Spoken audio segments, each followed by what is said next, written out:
Hey, we are back for another review of Ruthless. We are on season 4, episode 16, entitled Plan in Action. Which, you know, the title really doesn't match the episode because everybody's plans are falling apart, but whatever. We're just going to go with it. Aaron has, shimming his way out of that trunk, and he's hiding in the woods. And he has some, gunshots going off, and it's some hunters that he's come across in the woods. And so they're talking to him, they're asking him, giving him the 5th degree, asking him, what you doing out here, what's going on. They assume that he's running from prison. He's escaped from prison. Now, he got on regular clothes, so I don't know how he escaped from prison. Whatever. Now he has to think on his feet and, kind of figure out how to get out of the situation. He tells them that he was kidnapped by the cult up there, up the hill. He asked them for help, but they tell him, listen, we can't help you because we're also not legal. We out here doing some illegal stuff that you happen to stumble upon, which I guess is the hunting. That's my presumption, because we didn't come across like no bootlegging going on. Like, I didn't see anything illegal. So maybe the hunting is what they were talking about. But whatever. That's just my assumption. And he wants to go to the local sheriff, and they just keep telling him, like, listen, I know your sheriff might be corrupt, but again, you're not going to go to ours because we don't want you to implicate us in the illegal shit that we're doing. So we're not going to be able to help you. But what you can do is you can follow the river down to the end, and you'll be in yet another town over, and you can, figure that out with them. And so, that's pretty much his only option at this point. And so, after he runs away, they bust out laughing. And so, I don't know if I didn't get that part, but I don't know if that means like they really weren't doing anything illegal. They were just pulling his leg. I don't know, but this would not have been the time to be playing any damn practical jokes. So, whatever. Either way, they don't really help him. They just tell him where he can go to get help. So hopefully he ends up in the right hands and, don't end up with a toe tag. Let's just hope. I'm holding out hope for Aaron. And what Aaron needs to do, right? He needs to start leveraging his father's power, like walking like and talking and acting like you got this white privilege that you do have, and that you're a senator's son. You need to start utilizing that to get what you need going, because you pissing me off.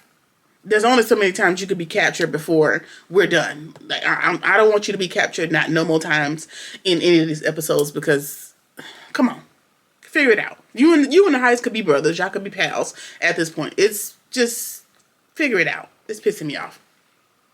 All right, Matt goes to the sheriff, and he's talking to the sheriff, right? But you can tell he's kind of talking in code because he knows what's going on. Has an inclination of what's going on with the FBI. So he tells the sheriff what they said that Andrew said, and the sheriff is like, no, why would he say that? You're clean. You don't have nothing to do about that. Simultaneously, he's texting the sheriff and tells him that the place might be bugged, and he thinks that they're trying to plant this in his mind or whatever. And the sheriff texts him back and like, listen, I have a scrambler in here. We're good to talk. And so he closes the door, and so they get down to business. And so they think that Andrew may burn them. He has the potential to do so, but they can't be sure. And they also can't go to him and confirm this because the block is hot, and they still need to lay low. And Mac is also worried. He's like, listen, did they go get that boy out of that trunk yet? Because it's been quite some time, and Aaron's going to start running out after a while. And so the sheriff is like, listen, I told him to go get him. That's the best I can do.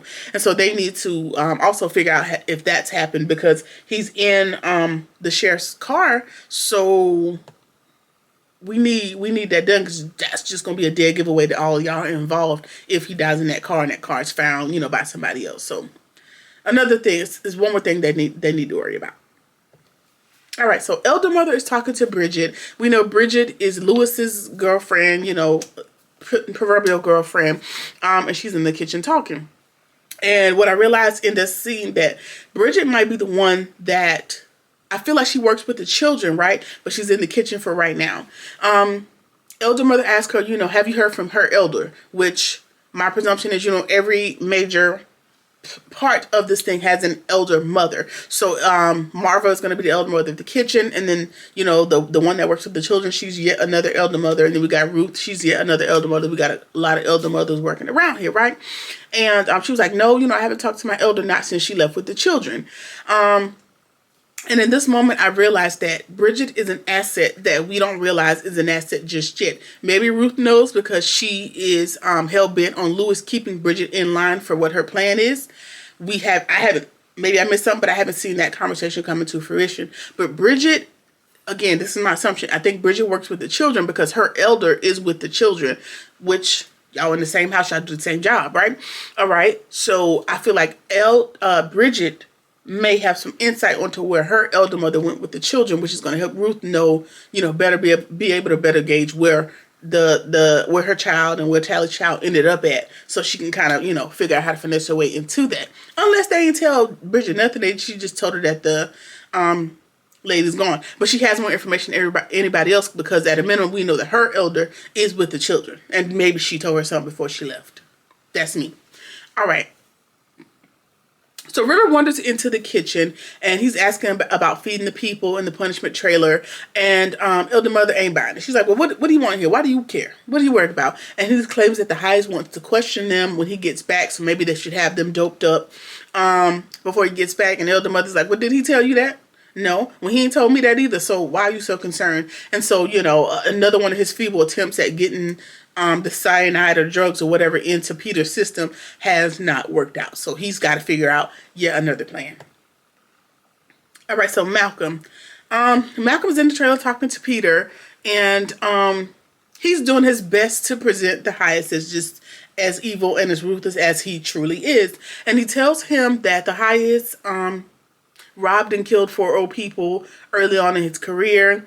They ran a home for runaway kids, and he also went there and killed all of them, including, the elder people and the children at this boarding house of sorts. And it seems like Malcolm is kind of wearing him down, but Peter is not letting that show. But you can kind of tell in his countenance that this is kind of getting to him. Malcolm, which now last episode I bought Malcolm's story when he told him, which is probably directly from the case file or whatever, that, the Daikon Highest relationship and how, he was probably violated in prison. Him and Daikon fell in love because Daikon was protecting him. I could buy that. Now, the second part about him robbing the older people and killing all these children and stuff, I'm not buying it, just because Malcolm immediately says after that, like, he has a car in the woods, and if you help me, we can get in that car, we can run away. Malcolm, you're an FBI agent that stumbled your way into here. When did you have time to get a car in the woods? Doesn't really make sense to me. Also, Peter has a car in the woods as well, or what he believes to be a car. So how much woods and how many cars we got? There's only so much woods and so many cars that we can have. So you're lying. You're definitely lying. But we already know that Malcolm, once cut loose, or once he's able to get away, he's not helping nobody but himself. So Peter is doing pretty good in not trusting him. But again, a lot of these stories about the Highest, I can see that they're weighing on Peter. And Malcolm is an FBI agent, and he's trained, and he knows that he can play this sore spot about Peter being like a runaway. And remember the story, they ran a boarding house for the runaway kids, and the Highest came in there and, killed everybody up or whatever. He's playing to Peter's particular story and his sensibilities and trying to, earn his trust. I see that, but hopefully it doesn't work, because again, the second he cuts you loose, you're cut loose. Literally and figuratively. He's not going to help you, Peter, so just be careful. All right. River tells Ruth that Zane is mad. He tells Ruth that he didn't think it was important for her to know the information, which is why she didn't tell her. And so in this conversation, we learn that, we finally get the confirmation that River is willing to leave everybody, but he claims that Ruth is the only special person that he would never leave, because he feels like they have something in common. So he tells Ruth, like, I was really planning on leaving Lacey and Zane behind, so the money would only be split 3 ways instead of 5. Okay, we also had a plan with Peter for y'all 2 to leave, and that's 2 ways is also better than 3 and 5. So, Ruth is not no slowly. She knows, like, okay, so you would have been willing to leave all of us, dime all of us out for the money. And so now, we get over that, and he's begging Ruth to help him smooth things over with Zane, because Zane is a part of the plan. Now, you're going to have to tell me in the comments if you know the answer. I don't know what Zane's exact role is, other than being in the kitchen and buying Marva's trust. I don't see how else she could be an asset. But I can also see why she's not deeply enthralled in the plan, because again, once she lost her her footing, and she killed that other guardsman, she had snapped. And so we don't know if she snapped back into reality or we can trust her to stay in reality. So, you know, you got to feed her with a long handled spoon. Not a problem. But now he needs Ruth's help to kind of reel her back in. And Ruth is like, listen, why would I help you? I really think that you, what makes me believe that you're not going to leave me behind? You just sat here and told me a reason to leave everybody else behind. Why wouldn't you leave me behind? And like I said, he claims that him and her are a lot alike and they could be a force to be reckoned with on the outside. So they need to, you know, remain together and have a united front. But she was like, I don't trust you, my boy. And I'm not helping you. But what I really hope is that Peter does snitch on you and they take you to the punishment trailer, and I want to see if you're as loyal to us as we've been to you and see if you dime us out. So that's really what I want to happen. So I'm not going to help you. And then to add insult to injury, my daughter's not back yet, so I have no vested interest in helping you out. So now River has to figure this out on his own because he really thinks he's in charge of the girls when he's really not. It's giving like River really wants to be that girl like Ruth is, but he don't have the ability to like think on his feet. Now he's pretty good on his feet, but he's not better than Ruth. And so he can't harness that power to the full extent that Ruth has, and that's why he admires Ruth, you know, and want to be like her when he grow up. That's what I've deduced. Okay, so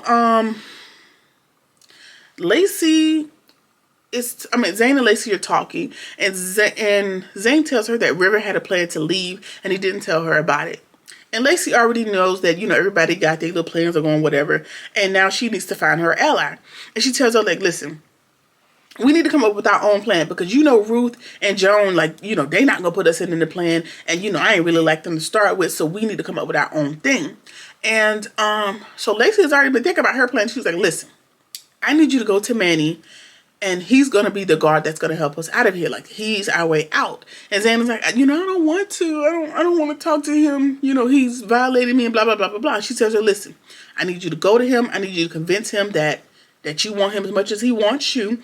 I need you to sleep with him, and he's, you know, by his trust, and he's going to be our way out of him.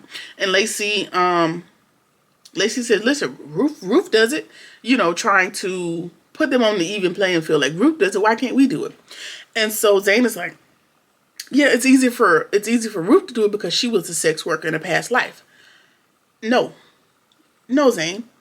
It's easy for Ruth to do it because Ruth knows how to compartmentalize, you know, those different emotions and realize that there's a greater good on the other side of the sacrifice that needs to be made.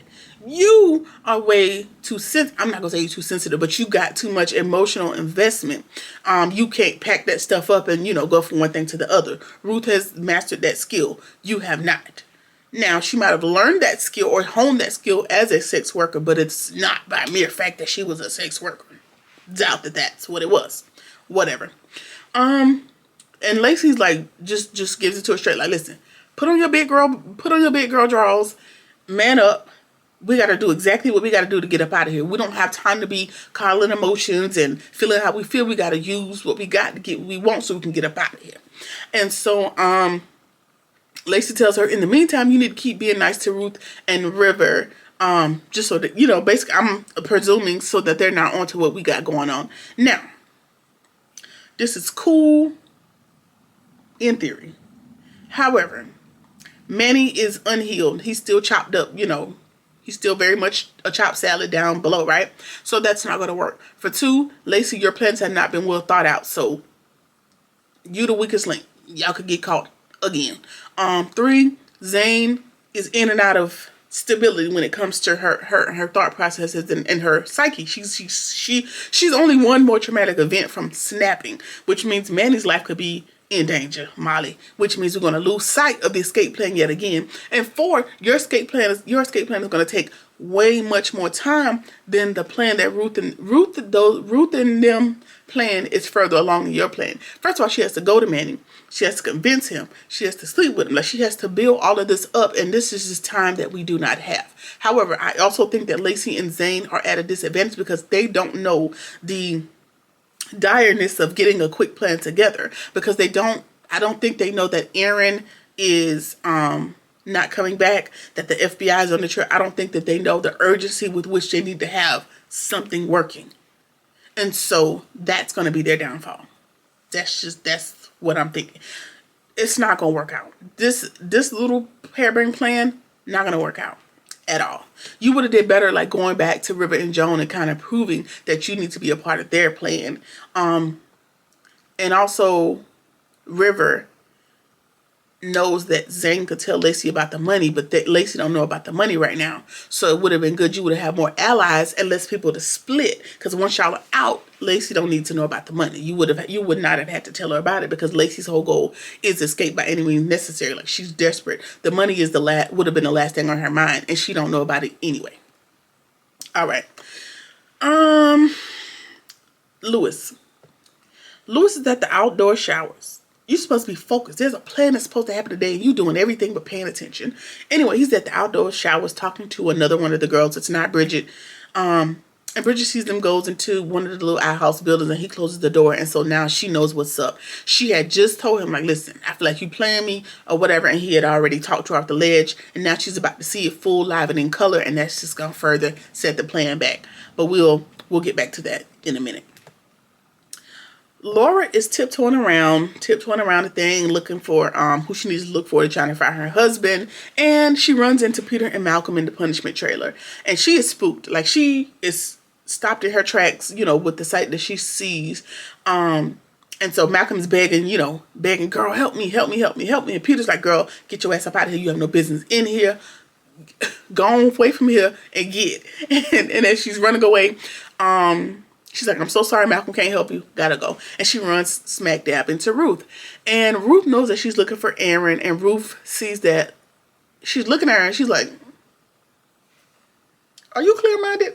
And she realizes that, the drugs have worn off. And so she realizes that Laura has, calmed down and she's coming to her senses. And she says, listen, Lacey and Zane, she tells Ruth, like, yeah, I'm clear-headed. Lacey and Zane told me not to eat the food. Don't drink the Kool-Aid or whatever. And so Ruth is going to help her out with some free game. Now, I'm going to tell you what the free game is in a second, but I don't think Ruth is helping her out. What I think is Ruth is, she's kind of setting up some stuff, right? And so she is, she tells her, she was like, did you know that Aaron got away? And she's like, oh, I'm so excited. It's a sigh of relief because he's not in here anymore. I'm sure that absolved her some guilt because he was only there because of her, her motivation to get them there. Now, there's a guise. Laura is there to help Joan. Ruth knows that Joan and Laura got some pre-existing relationships, and she knows that they got, there's some kind of plan going on between these two. And so she tells her about the the phone call. He went out to make a phone call to his dad and he got away, blah, blah, blah, blah, blah. And then Ruth warns her, like, girl, you in danger, so you need to still act like you under the guise. You need to still be smiling and happy because the highest can pick up when somebody is clear-minded, so you need to be acting like that is what you are. And then Ruth tells her, like, you need to wait on your husband because he should be coming with the cavalry any minute now. Now, Ruth knows good and goddamn well, if Aaron comes back, it might be the cavalry, but there's a whole lot of death that's going to happen before the cavalry even gets there. So I feel like she wants her to calm down because she doesn't want Laura to make a big scene because that's going to put a monkey wrench in everything that everybody else has going on, like Ruth's plan or whatever. Because there was no vested interest in telling that lady to wait for her husband. He's already gotten away.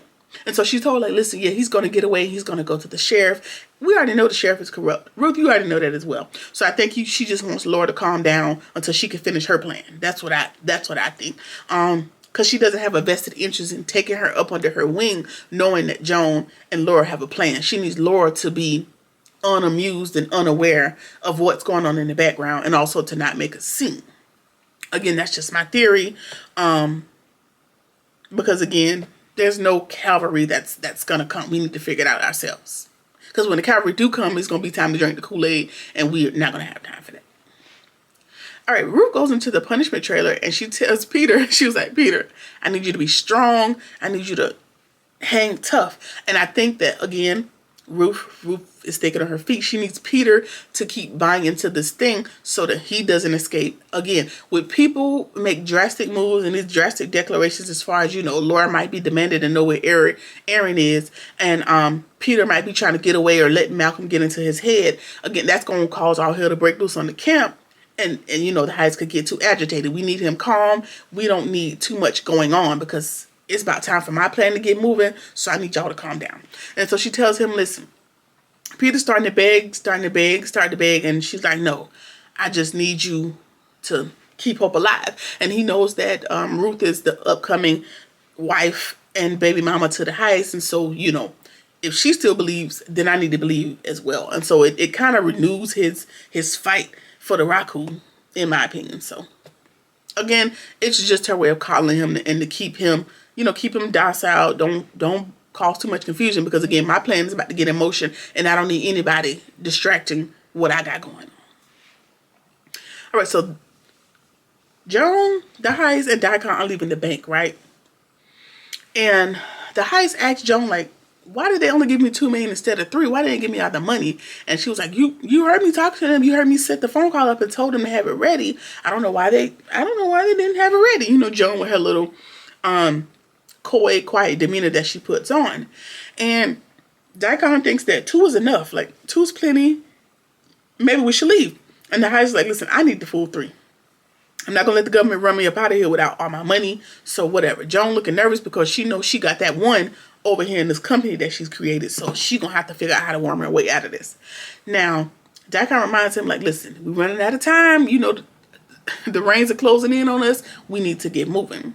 And the Heist is like, listen, we need the money for the new place I got for us. It costs $1.5 million to buy it outright. And that's just a big chunk of what we have. And Daikon didn't even know that there was a new place that he already had in mind. And he also tells him, like, listen, I've already sent one of the elder mothers and all the children there. And it's an old hotel. We can rent out some of the rooms to tourists when they show up. So we got a plan. And so we need the rest of the money to pay for upkeep. So I'm assuming because they're already there and they're already set up, he's already paid the 1.5 and he needs the full 3 to upkeep that until, you know, he could maybe get back in with the cartel or, you know, get some business flowing, or, you know, when new people come in, he takes their assets. So until we can get all that going, we need every dime we can get so we can maintain this hotel, basically. Zane goes to Manny, you know, while he's up front, and she's trying to make small talk, and he ain't buying. He's like, girl, what do you want? And she suggests that he gets enlightened, and he's looking like, girl, don't you know what happens? And she was like, no, you know, that's not, it's for the men to know, that's for you to know, and I don't want to find out, but I need you to get enlightened so that I can take you up on your marriage proposal. Now, the Heist made a decree some while ago saying that everybody that is enlightened can take on a wife. However, Manny has not been enlightened. Also, since that announcement, he knows what the hell enlightenment is, and so he don't want no problems. And she claims that she wants him and only him, but only if she can take the lead and only he's kind and gentle and don't force himself, then we can make this thing work. He's not really buying it. And he's like, listen, even if I wanted to, I'm still chopped up. And she was like, well, if you're nice and gentle, maybe the Raku will heal you and, you know, you won't be hurt anymore. And he's not even buying into this Raku thing anymore. So he's not convinced. And so she was like, okay, you know, just think about it. And she just sachets away, child.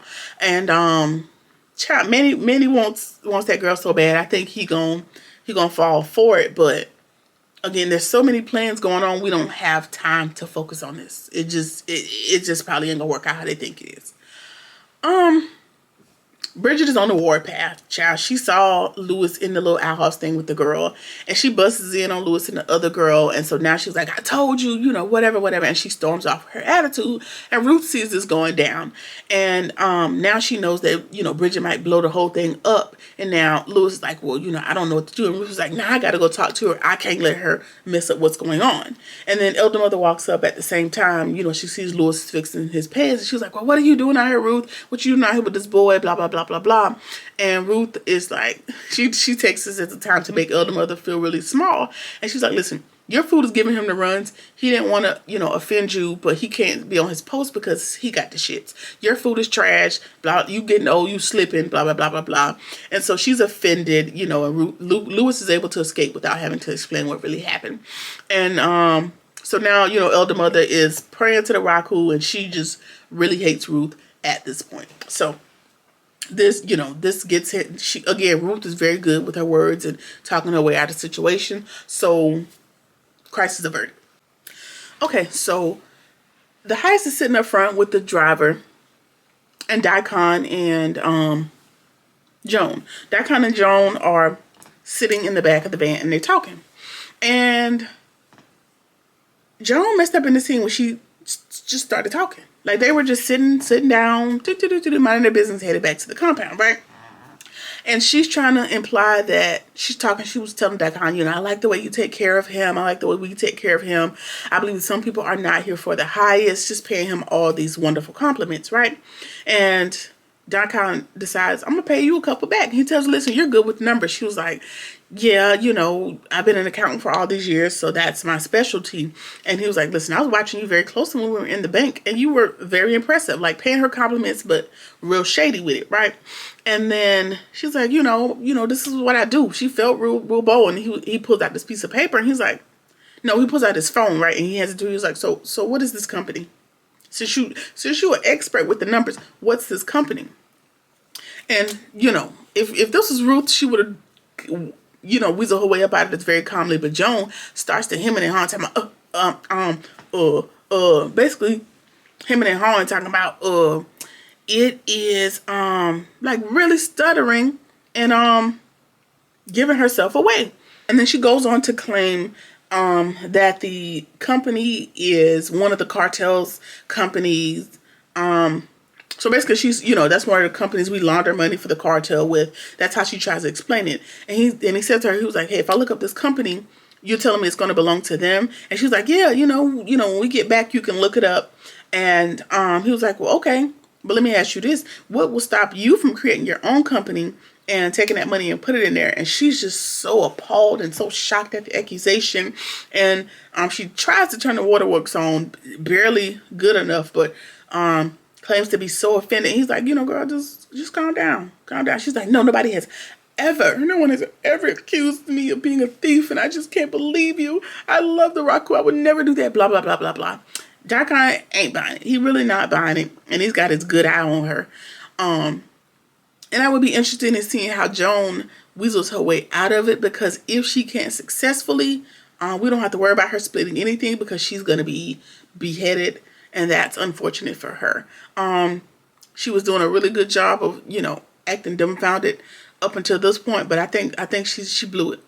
I think she blew a lot of this episode. In the last episode, she was just inviting herself into conversation instead of just shutting the hell up. And I think she done talked herself, right into discovery, unfortunately. So, Joan, you're going to have to do your good line to get up out of this, my girl. All right. Ooh. Now, when she gets back, because y'all know when their plans don't work out or when things go wrong, they go run into Ruth, and they have to use her expertise to get her way out of it. So now, I wonder if she's going to have to go back to Ruth and admit to Ruth that she put this money over here in this account, and have to ask Ruth to help her shimmy up out of this little tight spot. I wonder. We'll see what happens. Either way, River done snuck his ass back to the kitchen trying to find the cyanide. As if nobody was going to find him. And now he hears Elder Mother coming back in, and he going to go hide behind a doggone stool in the back, as if this trailer is big enough for you to not be seen. You'd have did a better job just jumping out the damn window than to do that. But anyway, he's hiding behind the stool, and the other mother is looking at him, and she's screaming like, well, what are you doing back here? Why are you in the kitchen? What you doing? So now he's been discovered, and we're going to see how he talks his way up out of it. Of course, Marva's immediate thing is she going to want to tell the highest, and so you're probably just going to end up in the damn punishment trailer, no matter how it goes. And unfortunately, it's time for all these plans to be put into action, and you just brought all this attention to yourself. You could have just let Peter just go down with the damn ship. I also wonder if that was a part of Ruth's motivation with telling him to stay strong, basically don't dime nobody out, shut the hell up. That would have worked well enough, but I don't think he's tied Ruth to River, so River might still be up for debate, but we'll see how that goes. Either way, that has been the episode. Let's talk about it in the comments.